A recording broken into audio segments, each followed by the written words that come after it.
padres, porque han conocido al que es desde el principio. Les escribo a ustedes, jóvenes, porque son fuertes y la palabra de Dios permanece en ustedes y han vencido al maligno. Y es verdad. En Cristo, dice San Pablo, no solamente somos vencedores, no, sino mucho más que vencedores. Porque la victoria de Cristo también es nuestra. Y en Cristo vamos de triunfo en triunfo, de gloria en gloria, de victoria en victoria. Y esa es la misma línea de San Juan, especialmente a los jóvenes. 2 veces les dice, les escribo a ustedes, jóvenes, porque son fuertes. Y es verdad, los jóvenes son fuertes. Los jóvenes viven la palabra. Y los jóvenes vencen al maligno. Pero los jóvenes de Dios, los jóvenes verdaderos, otra advertencia: no amen al mundo ni lo que hay en él. Si alguno ama al mundo, el amor del Padre no habita en él. Porque todo lo que hay en el mundo, los apetitos desordenados, la codicia de los ojos y el afán de la riqueza humana, no viene del Padre, sino del mundo. El mundo y todos sus atractivos pasan, pero el que hace la voluntad de Dios permanece para siempre. ¿Por qué? Porque la voluntad de Dios permanece para siempre.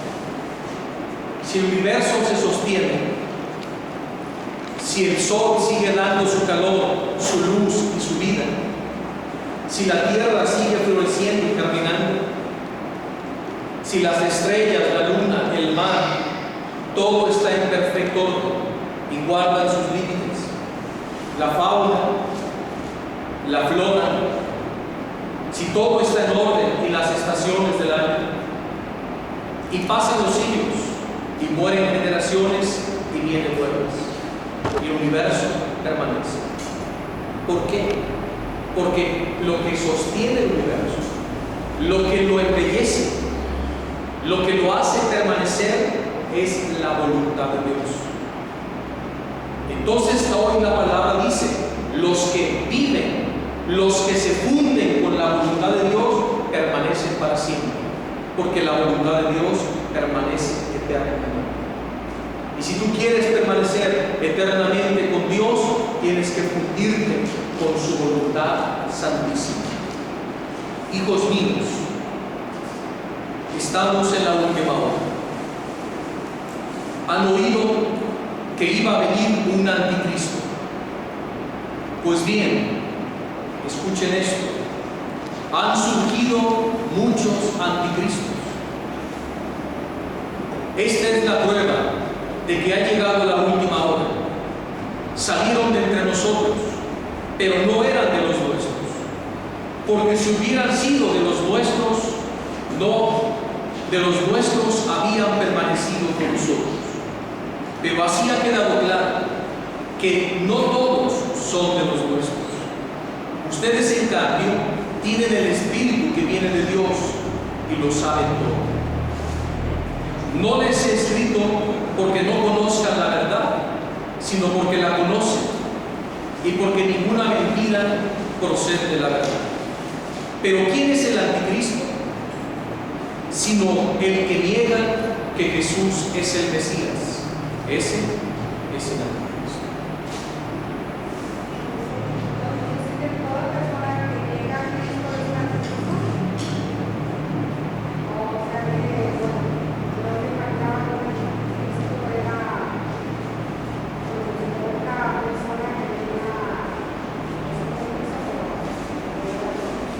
Además, vendrá el anticristo. Han surgido muchos anticristos, pero llegará el día que llegue el 666. ¿Sí? Pero eso es más porque es una analogía. No, el anticristo, como persona física, como tuyo, que será el líder de todos los anticristos.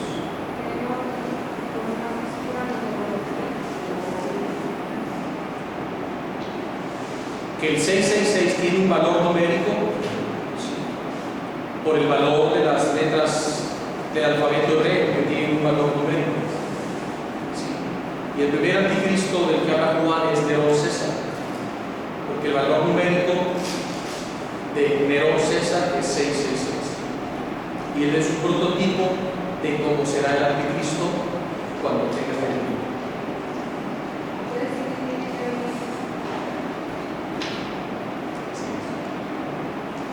Y el anticristo necesita su reino para venir. ¿Y quiénes forman su reino? Todos los demás anticristos. Simplemente tú y yo podemos caer en actitudes anticristos o antievangélicas. Cuando mientes, cuando robas, matas, violas, fornicas, visionas, son actitudes anticristos, antievangélicas. Porque estás atentando contra Dios, estás ofendiendo. ¿Sí? ¿Cuántos esposos viven en adulterio? Es una actitud anticristo, antievangélica. ¿Sí?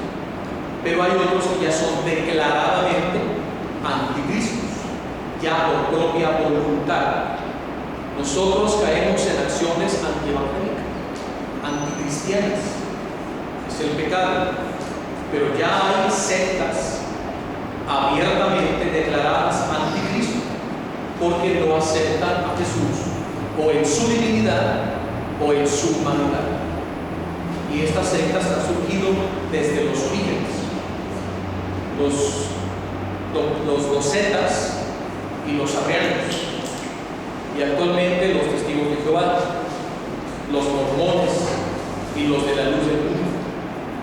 Aquí en Guadalajara tenemos estas tres sectas anticristo, porque niegan la humanidad, niegan que Jesús sea el Mesías prometido. Y también los judíos no reconocen a Jesús como el Mesías prometido. No, como creen, están esperando que resucite Aarón. Ellos son aaronitas, no son cristianos. Los mormones tampoco. Ellos creen en John Smith y el libro del Mormón, hay que conocerlo un poquito. Y los testigos de Jehová también. Y otros más. Entonces, son sectas anticristianas.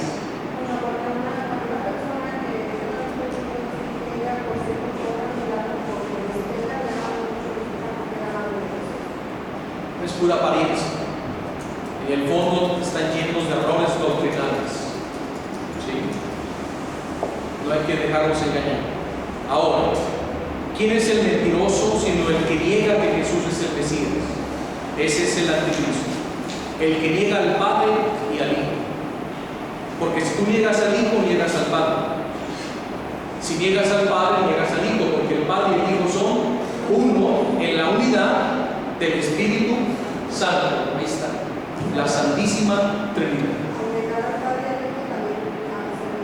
Al negar a cualquiera de los tres, niegas a los tres, porque es un solo Dios verdadero, y ese es un anticristo.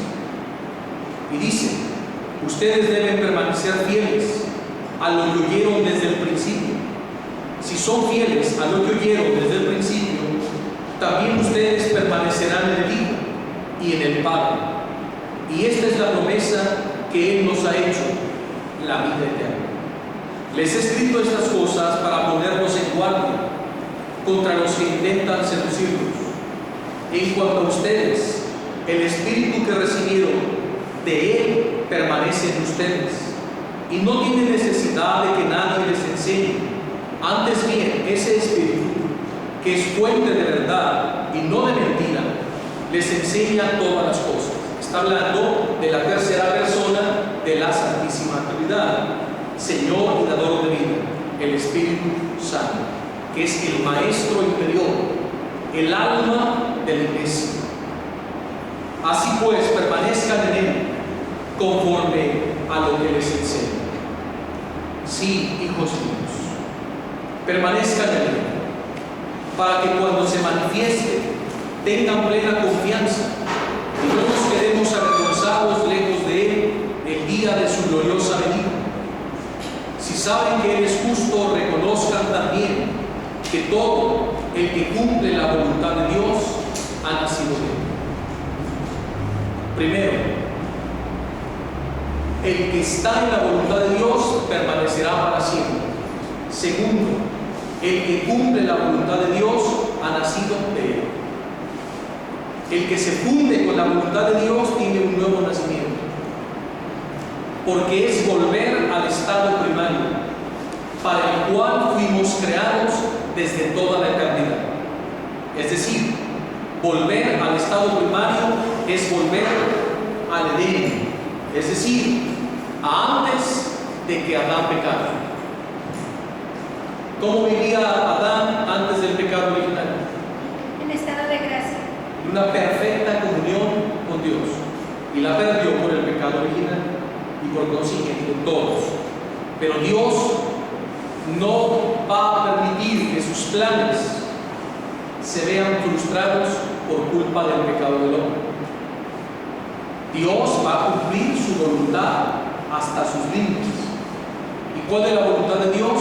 Hacernos volver al plan original, a restaurar de nuevo al hombre al plan original, al plan primario.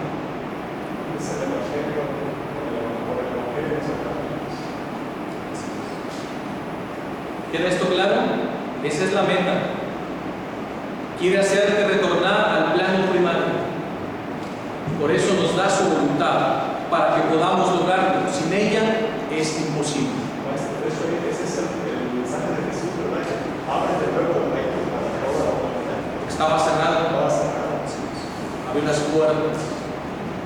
Ahora, consideren el amor tan grande que nos ha demostrado el Padre, hasta el punto de llamarnos hijos de Dios. Y en verdad lo somos. Esta es nuestra identidad. Tú no eres hijo de la casualidad. No eres hijo del chango. No eres hijo de la nada. No eres polvo estelar.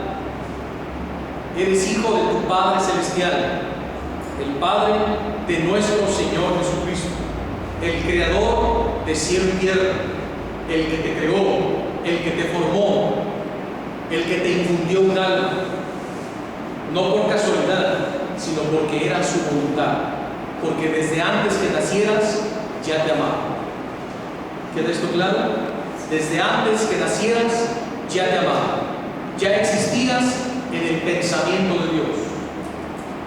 Cada niño que nace no es un chiripazo, no es una casualidad, es plan divino, porque Dios ya tiene el número desde toda la eternidad de hijos que debe tener sobre la faz de la tierra, con los que va a reinar por toda la eternidad.